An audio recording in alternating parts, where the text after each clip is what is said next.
Hello दोस्तों, स्वागत है आपका फिर से आपके अपने यूट्यूब चैनल सरकारी रास्ता पर। तो दोस्तों, कैसे आप सब लोगों की पढ़ाई चल रही है। आई होप आप सब लोग बहुत अच्छे होंगे, अच्छे से आप सब लोगों की पढ़ाई चल रही होंगी। जैसा कि दोस्तों, आज हम बात करेंगे राजस्थान की आर्ट एंड कल्चर के टॉपिक वाइज महत्वपूर्ण प्रश्नों की। जी हाँ दोस्तों, आज हम राजस्थान के आर्ट एंड कल्चर के दो मोस्ट महत्वपूर्ण चैप्टरों की बात करने वाले हैं। उन चैप्टरों का नाम है राजस्थान के ऐतिहासिक पर्यटन स्थल व राजस्थानी शब्दावली। इन दोनों चैप्टरों के महत्वपूर्ण प्रश्नों की आज हम चर्चा करेंगे। तो दोस्तों, बिना देरी किए हुए अपने प्रश्नों को देखते हैं। हमारा पहला प्रश्न है कि राज्य में सर्वाधिक पर्यटक किस शहर में आते हैं। कि राजस्थान में सर्वाधिक पर्यटक किस शहर में आते हैं दोस्तों। अलवर में, अजमेर में, जोधपुर में या जयपुर में। तो दोस्तों, आप कमेंट करके बताते जाओ। तो इसके अंदर दोस्तों हमारा डी राइट आंसर हो जाएगा जयपुर। जयपुर के अंदर सर्वाधिक पर्यटक आते हैं, समझ गए, घूमने के लिए। और दोस्तों, जो सर्वाधिक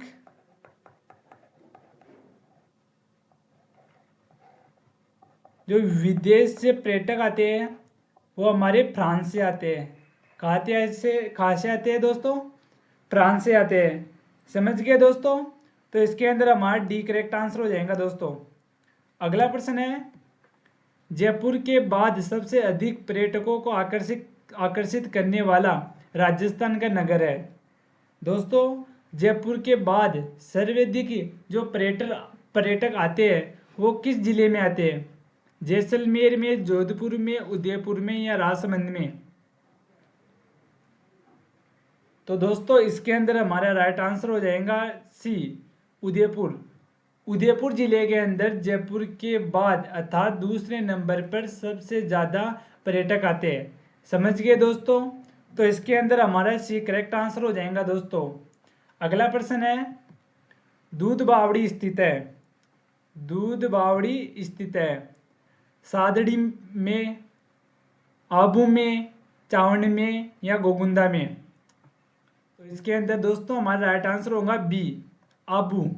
आबू के अंदर दूध बावड़ी स्थित है। आबू हमारे कहाँ पर है दोस्तों, सिरोही के अंदर स्थित है। कहाँ पर है, सिरोही के अंदर स्थित है, समझ गए।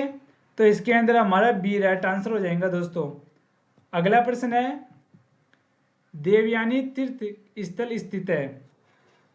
देवयानी तीर्थ स्थल स्थित है कायलाना झील जोधपुर में, सांबर झील जयपुर ग्रामीण में, पुष्कर झील अजमेर में या कोलयत झील बीकानेर में। दोस्तों कमेंट करके बताइए इसके अंदर क्या राइट आंसर होगा। तो दोस्तों, इसके अंदर हमारा राइट आंसर होगा बी, सांबर झील जयपुर ग्रामीण। हमारी जो देवयानी तीर्थ है वो हमारे सांबर झील जयपुर ग्रामीण के पास स्थित है, समझ गए दोस्तों। तो इसके अंदर हमारा बी करेक्ट आंसर हो जाएगा दोस्तों। अगला प्रश्न है, राजस्थान का पर्यटन विभाग ऊंट उत्सव का आयोजित करता है। यानी कि राजस्थान का पर्यटन विभाग है वो ऊंट उत्सव कहाँ पर आयोजित करता है दोस्तों। बीकानेर में, जैसलमेर में, बाड़मेर में या जोधपुर में। तो दोस्तों, हमारा जो राजस्थान का पर्यटन विभाग है वो हमारे बीकानेर के अंदर ऊंट महोत्सव या ऊंट उत्सव आयोजित करता है, समझ गए दोस्तों। और वो आयोजित करता है जनवरी के समय। कब करता है, जनवरी के समय, जनवरी माह के समय में आयोजित होता है, समझ गए दोस्तों। तो इसके अंदर दोस्तों हमारा एक करेक्ट आंसर हो जाएगा। अगला प्रश्न है हमारा, राज दरबार में पंक्तिबंद बैठने की परंपरा को कहा जाता है। दोस्तों, राजा महाराजाओं के दरबार के अंदर जो दरबारी लोग रहते थे वो पंक्तिबंद बैठते थे। उस परंपरा को क्या कहते थे दोस्तों। मिसल, सामंत, हजूरथी या सिजदा। सिजदा।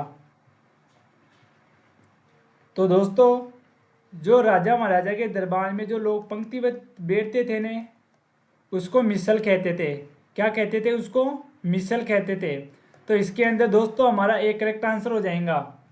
अगला प्रश्न है, किस वर्ष पेलेंस ऑन व्हील पर्यटक रेलगाड़ी आरंभ हुई?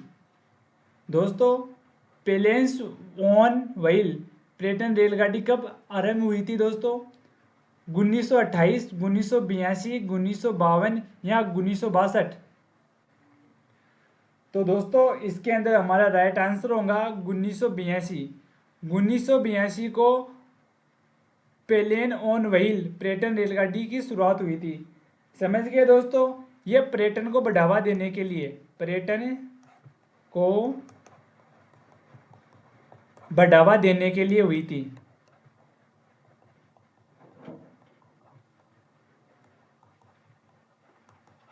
समझ गए दोस्तों, तो इसके अंदर दोस्तों हमारा बी करेक्ट आंसर हो जाएगा। अगला प्रश्न है, लूरबो किस से कहते हैं? लूरबो, लूरबो किसे कहते हैं दोस्तों? खेत में निरर्थक घास पात को उखाड़ना, खेत में तैयार फसल को काटना, पशुओं के चराने का स्थान या खेत के चारों ओर की दीवार? दोस्तों बताइए कमेंट करके। तो इसके अंदर दोस्तों हमारा राइट आंसर होगा ए, खेत में निरर्थक घास पात को उखाड़ना, लूरबो कहते हैं। क्या कहते हैं? लूरबो। यानी कि हमारे खेत के अंदर जो घास पात उगता है, घास पात जो उगता है, जो बेकार घास उगता है, उसको उखाड़ना क्या कहते हैं दोस्तों? उसको कहते हैं लूरबो। समझ गए दोस्तों, तो इसके अंदर हमारा एक करेक्ट आंसर हो जाएगा। अगला प्रश्न है, बटेवड़ा किस काम आता है? बटेवड़ा, बटेवड़ा किस काम आता है दोस्तों? खेत बुआई में, उपले या कंडे संग्रह हेतु, फसल रखवाली में या पानी एकत्रित करने में? तो दोस्तों इसके अंदर हमारा राइट आंसर हो जाएगा बी, उपले या कंडे संग्रह हेतु। दोस्तों कंडे तो आप जानते होंगे, कंडे क्या कहते हैं? हमारे कंडे यहाँ पर कहते हैं थापड़ी को। किसको कहते हैं? थापड़ी, थापड़ी को कंडे कहते हैं। और जो बटेवड़ा है, बटेवड़ा हम जो थापड़ियों को इकट्ठा करते हैं उसको क्या कहते हैं? बटेवड़ा कहते हैं। क्या कहते हैं उसको? बटेवड़ा कहते हैं। समझ गए दोस्तों, तो इसके अंदर हमारा बी राइट आंसर हो जाएगा। अगला प्रश्न है, श्रृंखला जेरना नेत्रा तथा गिड़गिड़ी संबंधित है। दोस्तों श्रृंखला झेड़ना नेत्रा तथा गिड़गिड़ी किससे संबंधित है? फसल कटाई से, दही बिलोनी से या कपड़ा रंगाई से व चित्रकारी से? तो दोस्तों इसके अंदर हमारा राइट आंसर होगा बी, दही बिलोनी से। दही बिलोनी से संबंधित है ये सब। शिकला झेड़ना और नेत्रा व गिड़गिड़ी ये सब क्या है? दही बिलोनी से है। समझ गए दोस्तों, तो इसके अंदर हमारा बी राइट आंसर हो जाएगा दोस्तों। अगला प्रश्न है, आदिवासी सभ्यता में लोकाई का आश्रय है। दोस्तों आदिवासी जो सभ्यता है उसमें लोकाई, जो लोकाई शब्द है उसका क्या आश्रय है? शादी भोज, आदिवासी देवी, मृत्यु भोज या कृषि का प्रकार? तो दोस्तों इसके अंदर हमारा राइट आंसर होगा मृत्यु भोज। दोस्तों आदिवासी जो सभ्यता के अंदर जो मृत्यु भोज कराया जाता है उसको लोकाई कहते हैं। क्या कहते हैं उसको? लोकाई कहते हैं। और हमारे यहाँ पर इसको क्या कहते हैं दोस्तों? इसको कहते हैं मौसर। इसको क्या कहते हैं? मौसर। समझ गए दोस्तों, इसको मौसर कहते हैं। तो इसके अंदर दोस्तों हमारा सी करेक्ट आंसर हो जाएगा दोस्तों। अगला प्रश्न है, स्थानीय भाषा में शेखावाटी क्षेत्र में कुओं को किस नाम से जाना जाता है? दोस्तों इंपॉर्टेंट प्रश्न है कि स्थानीय भाषा में शेखावाटी के कुएं होते हैं उनको किस नाम से जाना जाता है? जोहड़, तालाब, नलकूप या बावड़ी? तो दोस्तों इसके अंदर हमारा राइट आंसर होगा ए, जोहड़। जो शेखावाटी के कुएं हैं उन्हें जोहड़ कहते हैं। क्या कहते हैं? जोहड़। ये ऊपर से खुले होते हैं, इनके अंदर सीढ़ियाँ लगी होती है। समझिए, इसमें पानी इकट्ठा होता है, उसको क्या कहते हैं? जोहड़ कहते हैं। समझ गए, तो इसके अंदर दोस्तों हमारा एक करेक्ट आंसर हो जाएगा। तो दोस्तों आज हमने राजस्थान की कला और संस्कृति के दो मोस्ट इम्पोर्टेंट चैप्टरों को हमने आज कवर कर लिया।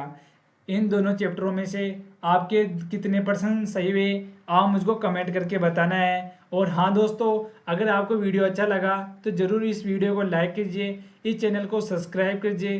तो दोस्तों हम मिलते हैं अपने नेक्स्ट वीडियो में, तब तक के लिए धन्यवाद।